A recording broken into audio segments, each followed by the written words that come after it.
সঞ্জয়ের ফাঁসির দাবিতে রাজ্যের মামলার রায় ঘোষণা। মামলা করার এখতিয়ার নেই রাজ্যের, জানিয়ে দিল হাইকোর্টের ডিভিশন বেঞ্চ। তদন্তকারী সংস্থা সিবিআই নিম্ন আদালতের রায় চ্যালেঞ্জ করতে পারে, রায় চ্যালেঞ্জ করে উচ্চ আদালতে যেতে পারে, জানিয়ে দিল বিচারপতি দেবাংশু বসাকের ডিভিশন বেঞ্চ। 27শে জানুয়ারি শুনানির পর রায় সংরক্ষণ রেখেছিল হাইকোর্ট। এর আগে আমরা দেখেছিলাম যে সঞ্জয় রায়ের ফাঁসির দাবিতে হাইকোর্টে যায়, উচ্চ আদালতে যায় রাজ্য এবং সিবিআই।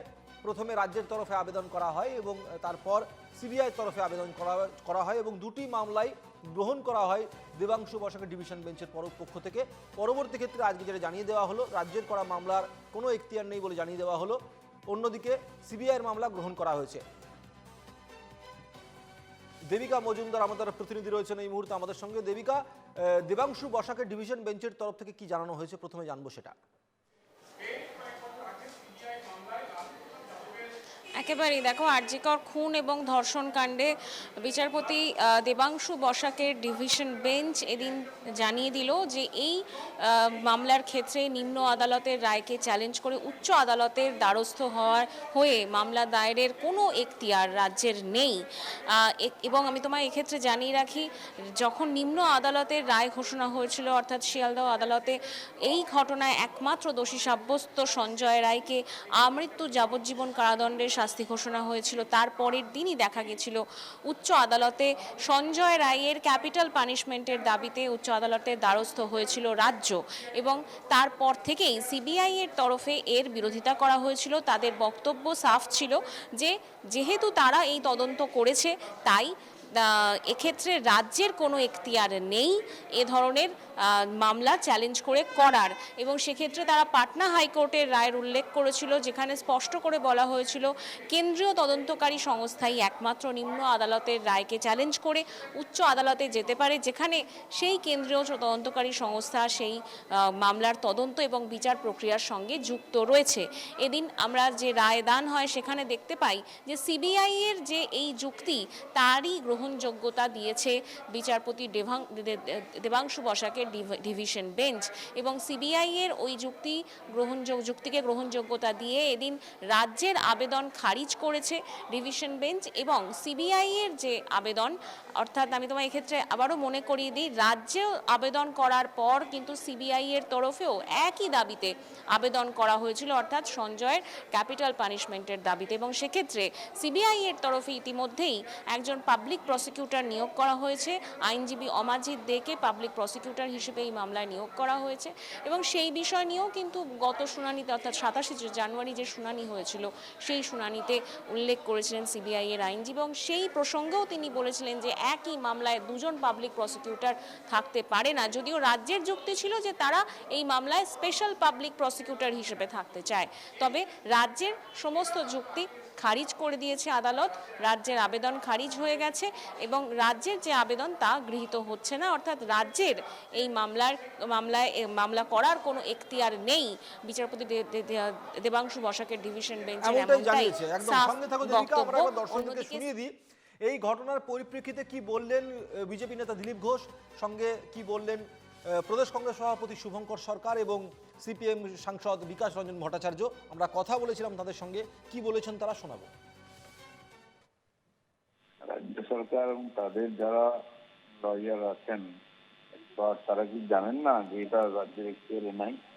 সবই জানেন, তাও লোক দেখানো, মানুষকে বোকা বানানোর জন্য নিজের উপরে যে দায়টা সরকারগুলোকে সপ্তাহ করছে মমতা ব্যানার্জিকে, তার থেকে বাঁচার জন্য আর লোককে বিভ্রান্ত করার জন্য তারা কোর্টে গেছে। রেজাল্ট জানাই ছিল এটা হবেই, সেটাই হয়েছে। এখন বলুন, আমরা চেষ্টা করেছিলাম, কোর্ট তো আমাদের কথা শোনেনি। সবই নাটক, সবই চাতুরি। যারা পুরো কেসটাকে শেষ করে দিল, এভিডেন্সকে নষ্ট করে দিল, আর তারা এসব করে আর কি গরু মেরে জুতোদান করা হচ্ছে।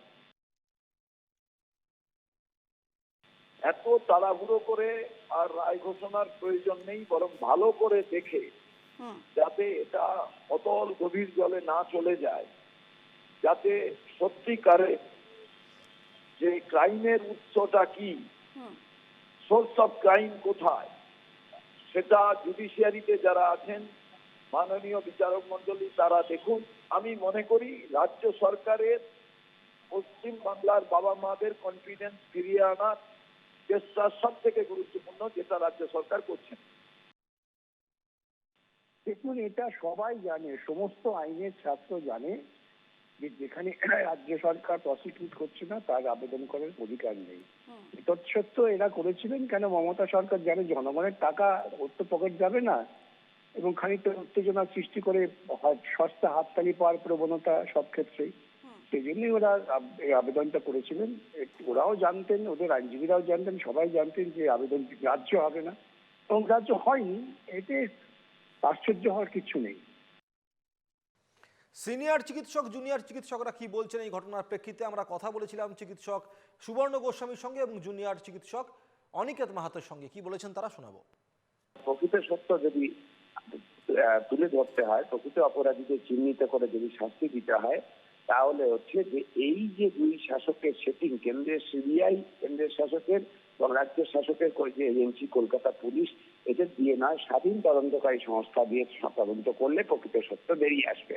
আজকে দেখুন, আমাদের সেই আশঙ্কাই সত্যি হলো যে এই রাজ্যের প্রশাসন তারা চাইছে যেন তেন প্রকারে নয়, কারণ তথ্য প্রমাণ তারা লোপাট করেছে, যেন তেন প্রকারে নয়। যে গুরুত্বপূর্ণ সাক্ষী সঞ্জয় রায়, এখনো পর্যন্ত চিহ্নিত একমাত্র সাক্ষী, তাকেও হচ্ছে যে যদি নিকেশ করে দেওয়া যায়, সেই জন্য তারা আজকে ফাঁসির দাবি আজকে থেকে নয়, সঞ্জয় যেদিন গ্রেপ্তার হয়েছে সেই দিন থেকে তারা করছে। কেউ কেউ আরো আগ বাড়িয়ে এনকাউন্টার করে মেরে ফেলার কথা বলছে সঞ্জয়কে।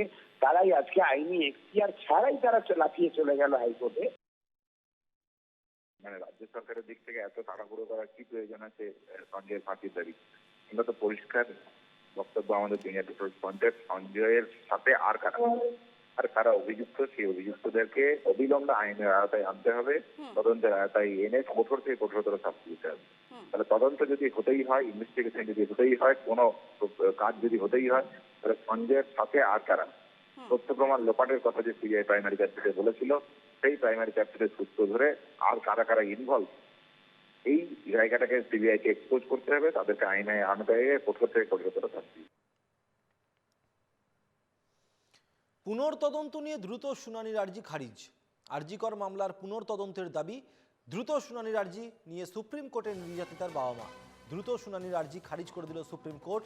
এই আবেদনের শুনানি হবে 17ই মার্চ জানিয়ে দিল শীর্ষ আদালত। ওই দিন আরজিকরের মামলা রয়েছে সুপ্রিম কোর্টে। মনীষ শুক্লা আমাদের প্রতিনিধি রয়েছে এই মুহূর্তে আমাদের সঙ্গে।